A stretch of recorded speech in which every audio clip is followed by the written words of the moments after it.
જય શ્રી કૃષ્ણ. વર વગરની વહુની વાર્તા. એક ગામમાં બ્રાહ્મણ અને બ્રાહ્મણી રહેતા હતા. તેઓ પૈસે ટકે સુખી હતા. પ્રૌઢ ઉંમરે પહોંચ્યા હતા. બધી વાતનું તેમને સુખ હતું, પણ એક વાતથી તેઓ દુઃખી હતા. તે દુઃખ હતું નિસંતાનપણું. તેઓ પરણ્યા ત્યારથી સંતાન માખા મારી રહ્યા હતા, પણ ઈશ્વરે તેમની સામે જોતા ન હતા. હવે ઉંમરે પહોંચ્યા પછી તેમણે સંતાનની આશા છોડી દીધી. હવે તેઓ પ્રભુ પરાયણ થઈ ગયા હતા. પોતાનો બધો જ સમય ધાર્મિક કાર્યોમાં ગાળતા હતા. એવામાં પવિત્ર પુરુષોત્તમ માસ આવ્યો. આથી બ્રાહ્મણ અને બ્રાહ્મણીએ પુરુષોત્તમ માસ નાહવાનો, ધર્મ ધ્યાન કરવાનો સંકલ્પ કર્યો. પુરુષોત્તમ માસ શરૂ થતાં જ તેઓએ વ્રત ચાલુ કર્યું. સવારે વહેલા ઉઠી બ્રાહ્મણ અને બ્રાહ્મણી બધા સાથે નદીએ નાહવા જતા, નામ જપ કરતા અને ભૂમિ ઉપર સૂતા. બ્રાહ્મણી પ્રૌઢ હતા, વળી ઘરકામ કરવાવાળું કોઈ ન હતું, તેથી ઘરનું બધું જ કામ બ્રાહ્મણીએ જ કરવું પડતું. તેઓ થાકી જતા. ઉપરાંત ઘરકામમાં પુરુષોત્તમ ભગવાનની ભક્તિ કરવાનો સમય બહુ ઓછો મળતો. તેથી બ્રાહ્મણીનું દિલ દુભાતું હતું. એક દિવસ તેમને વિચાર આવ્યો કે જો અમારો દીકરો હોત તો વહુ આવત, તે ઘરનું કામ કરત અને અમે પ્રભુ ભજન કરત. આ વિચાર તેમણે બ્રાહ્મણ સમક્ષ મૂક્યો. જુઓ ને, ધર્મ ધ્યાનનો મહિમા છે અને મારો તો બધો જ વખત ઘરકામમાં જાય છે. ઘરમાં વહુ હોત તો કેવું સારું, એ રાંધે, કામ કરે અને આપણે નિરાતે ભગવાનનું ભજન કરીએ. બ્રાહ્મણ આ વાત સાંભળી હસવા લાગ્યો. તે બોલ્યો, તું જાણે છે કે આપણો દીકરો નથી, તો પછી વહુ ક્યાંથી આવે? બ્રાહ્મણીએ કહ્યું, હા, હું જાણું છું કે આપણે દીકરો નથી. દીકરો હોત તો વહુ આવવાની જ, પણ દીકરો ન હોય તો વહુ આવે એવું કંઈક કરો.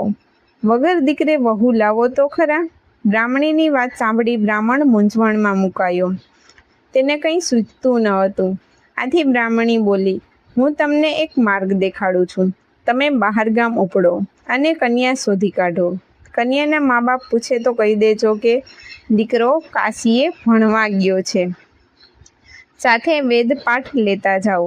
કોઈ કન્યા આપવા તૈયાર હોય તો વેદપાઠ સાથે કન્યાના ફેરા ફેરવી તમારી સાથે લેતા આવજો અને કહેજો કે ચોથો ફેરો અમારો દીકરો કાશીએથી આવશે ત્યારે ફેરવી લઈશું.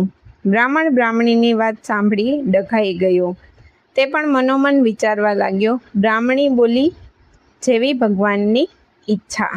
એકવાર કામ તો પાર પાડો, પછી જેવી હરિની ઈચ્છા. બ્રાહ્મણ તો બીજે દિવસે સવારના પહોરમાં ખંભે ખડીયો ભરાવીને પુત્રવધૂની શોધમાં નીકળી પડ્યો.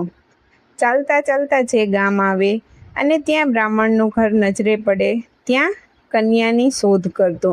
આમ ફરતા ફરતા ગામમાં એક ગોર મહારાજનું ઘર આવ્યું. ત્યાં એક રૂપાળી કન્યા જોવામાં આવી. એ કન્યા જોઈને બ્રાહ્મણની આંખો ઠરી. તેને જોઈ બ્રાહ્મણને ઘણો આનંદ થયો. તેના મનમાં થયું કે જો આવી વહુ હોય તો ઘર દીપી ઉઠે. બ્રાહ્મણે ગોર મહારાજ આગળ સગપણની વાત કાઢી. ગોર મહારાજે કહ્યું, તમારી વાત માન્ય રાખું છું, પણ મૂર્તિઓ જોયા વગર સગપણ કેવી રીતે થાય? તમે છોકરાને લઈ અહીં આવો, પછી આપણે સગપણ નક્કી કરીએ. બ્રાહ્મણ મૂંઝાયો, છતાં હિંમત એકઠી કરીને બોલ્યો, ભાઈ, વાત એમ છે કે મારો દીકરો કાશીએ ભણવા ગયો છે. તે ભણીને પાછો આવતા વાર લાગે તેમ છે. જો તમે કબૂલ થતા હો તો હું પોથી લાવ્યો છું. તેની સાથે આપણે તમારી દીકરીના 3 ફેરા ફેરવી દઈએ અને ચોથો ફેરો મારો દીકરો કાશીએથી આવશે ત્યારે અમે ફેરવી લઈશું. ગોર મહારાજે વિચાર્યું, બ્રાહ્મણનું ઘર પૈસે ટકે સુખી છે. દીકરો કાશી ભણવા ગયો છે, તેથી તે પણ વિદ્વાન થઈને આવશે. ઘરમાં પ્રૌઢ પતિ પત્ની જ છે. આવું બધી રીતે યોગ્ય ઘર મળે છે, તો મોં ધોવા શા માટે જવું? આમ વિચારી તે ઘરમાં જઈને પત્નીને બધી વાત કરી. તેમની પત્ની પણ તેમની વાતમાં સંમત થઈ. ગોર મહારાજે બહાર આવી બ્રાહ્મણને કહ્યું, અમે અમારી દીકરા સાથે પરણાવવા તૈયાર છીએ. એ ઘડીએ લગ્ન લીધા. પોથી સાથે 3 ફેરા ફેરવી ગોર મહારાજે કન્યાને વિદાય આપી. બ્રાહ્મણના આનંદનો પાર ન રહ્યો.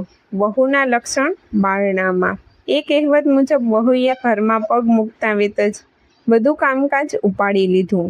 બ્રાહ્મણીને તો નિરાંત થઈ. એ તો સુખે પ્રભુ ભજન કરવા લાગી. વહુને ઘરની ચાવી સોંપી તે નિરાંતે પ્રભુ ભજન કરતી. એક દિવસની વાત. બ્રાહ્મણ બ્રાહ્મણી નદીએ સ્નાન કરવા ગયા. વહુ ઘરમાં રસોઈ કરતી હતી. ત્યાં પાડોશણ દેવતા લેવા આવી. ઘરમાં રૂપાળી વહુને જોઈ તેના આશ્ચર્યનો પાર ન રહ્યો. એ પૂછવા લાગી, કોણ છો? આ ઘરમાં મેં તમને પહેલી વાર જોયા. તમે બ્રાહ્મણ બ્રાહ્મણીના કોઈ સગા થાવ છો? આ તો તમને પહેલી વખત જોયા એટલે મેં પૂછ્યું. વહુ બોલી, તમને ખબર નહીં હોય તો હું કહું કે હું આ ઘરની વહુ છું. મારા સસરા પોથી સાથે 3 ફેરા ફેરવી મને અહીં લાવ્યા છે. મારા પતિ કાશીએથી આવશે એટલે 4થો ફેરો ફેરવી લેશે. આ સાંભળી પાડોશણ ખડખડાટ હસવા લાગી. તે બોલી, બહેન, આ બ્રાહ્મણ બ્રાહ્મણીને કોઈ સંતાન નથી. તેઓ વાંઝિયા છે. પાડોશણની વાત સાંભળી વહુનું કાળજું ચીરાઈ ગયું અને તે રડવા લાગી. થોડી વારે બ્રાહ્મણ બ્રાહ્મણી નદીએથી નાહીને પાછા આવ્યા. વહુને રડતી જોઈ બ્રાહ્મણી પૂછવા લાગી, તું શા માટે રડે છે? જવાબમાં વહુએ પાડોશણે કહેલી વાત કરી. વહુની વાત સાંભળી બ્રાહ્મણી ચોંકી ગઈ. છતાં બ્રાહ્મણીએ હિંમત રાખી વહુને માથે હાથ મૂકી આશ્વાસન આપતા કહ્યું, વહુ, અમે પૈસાવાળા છીએ એટલે અદેખા લોકો અમારી ગમે તે વાતો કરે છે. તેઓ અમારું સુખ જોઈ શકતા નથી, તેથી અમારી નિંદા કરે છે. તું જ વિચાર કરને, કોઈ દીકરા વગર વહુ લાવે ખરા? મારા 7 ઓરડા અને 3 માળવાળી હવેલી છે. ભોગવનાર મારો જુવાન દીકરો જ છે. વળી તે એટલો બધો રૂપાળો અને તેજસ્વી છે કે તેને જોતાં જ આંખો અંજાઈ જાય છે. તેને જોઈને તું કહીશ કે જેણે 5 આંગળે ભગવાનને પૂજ્યા હોય તેને જ આવો વર મળે. મારો દીકરો તો કાશીએ ભણવા ગયો છે, માટે એ ભણી ગણીને પાછો આવે ત્યાં સુધી તને એકલું ન લાગે એટલા માટે લે આ 7 ઓરડાની ચાવીઓ. દરેક ઓરડામાં ખાવા પીવાની અને શણગારની વસ્તુઓ પડી છે. ખાઓ પીઓ અને પહેરો ઓઢો, પણ એક વાત યાદ રાખજે, 7મો ઓરડો ઉઘાડીશ નહીં. વહુએ હવેલીના 3 માળ જોયા, પણ તેમાં 7 ઓરડા બંધ હતા. તેના દરવાજાને મોટા તાળા મારેલા હતા. આથી તે વિચાર કરતી કે આ 7 ઓરડામાં એવું તે શું હશે કે તેને બંધ રાખવામાં આવ્યા છે, ક્યારેય ઉઘાડવામાં આવતા નથી. વહુ પાસે 7 ઓરડાની ચાવીઓ હતી એટલે તેના મનમાં રપ રહી નહીં. એક દિવસ બ્રાહ્મણ બ્રાહ્મણી દેવદર્શને ગયા. ત્યારે વહુએ પેલો ઓરડો ઉઘાડ્યો તો તેમાંથી મીઠાઈ પકવાન જોયા. બીજો ઓરડો ઉઘાડ્યો, તેમાં હીરા માણેક જોયા. ત્રીજા ઓરડામાં 16 શણગારના સાધનો જોયા. આમ દરેક ઓરડામાં સમૃદ્ધિ હતી. પછી વહુને 7મો ઓરડો જોવાની એટલી બધી જિજ્ઞાસા થઈ કે તેણે સાસુની આજ્ઞાનો ભંગ કર્યો અને 7મો ઓરડો ઉઘાડ્યો. ઓરડામાં પગ મૂકતાં જ એ થીજી ગઈ. ઓરડાની વચ્ચે એક દિવ્ય તેજવાળો યુવાન દીવાના અજવાળે પોથી વાંચી રહ્યો હતો. આખા ઓરડામાં સુવાસ પ્રસરેલી હતી. તે જોઈ તે સ્તબ્ધ થઈ ગઈ. તે ઉંબરામાં જ ઊભી રહી ગઈ. તેની ઓરડામાં જવાની હિંમત ન ચાલી. બારણું ઉઘાડવાનો અવાજ સાંભળી યુવાને બારણા તરફ દ્રષ્ટિ કરી અને બોલ્યો, તમે બારણું કેમ ઉઘાડ્યું? બારણું બંધ કરી દો. મારા માતા પિતાનું પુરુષોત્તમ માસનું વ્રત તૂટશે.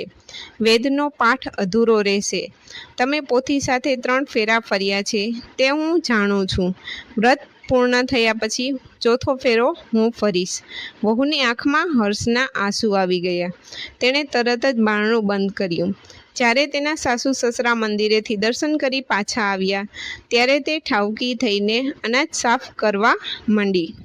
તેણે સાસુ સસરાને જમવા બેસાડી દીધા અને પોતે પણ જમી લીધું. પરંતુ પોતે આજ્ઞાનો ભંગ કરી 7મો ઓરડો ઉખાડ્યો હતો તે વાત કોઈને કરી નહીં. હવે તે સારી રીતે સાસુ સસરાની સેવા ચાકરી કરતી હતી અને દરરોજ પ્રેમથી તેઓને જમાડતી. આમ ને આમ પુરુષોત્તમ માસ પૂર્ણ થયો. હવે વ્રતના ઉજવણા થવા માંડ્યા. બ્રાહ્મણ બ્રાહ્મણીએ પણ સારી રીતે વ્રતનું ઉજવણું કર્યું. વહુને થયું કે હવે મારા પતિ માટે સાસુ સસરાને પૂછું.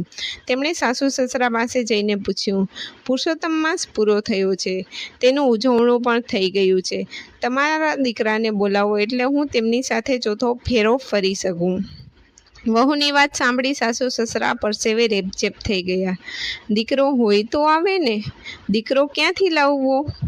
તેમની લાજ પુરુષોત્તમ ભગવાન સિવાય કોઈ રાખી શકે તેમ ન હતું. મારા દીકરા સાથે ચોથો ફેરો ફેરવીશ. તેમણે વહુને કહ્યું, વહુ તમે ફિકર ન કરો, થોડા જ દિવસમાં મારા દીકરા સાથે ચોથો ફેરો ફેરવીશ. હવે બહાનું કઢાય તેમ ન હતું. આબરૂ જવાની ઘડી આવી પહોંચી હતી. તેઓ પુરુષોત્તમ ભગવાનને યાદ કરી સહાય કરવા મનમાં ગણગણી રહ્યા હતા. સાસુ સસરાને મૂંઝવતા જોઈ વહુ બોલી, તમે મૂંઝાવ છો શા માટે? તમારા દીકરાને બોલાવું છું. બ્રાહ્મણ બ્રાહ્મણી ચકિત થઈ એકબીજા સામે જોઈ રહ્યા.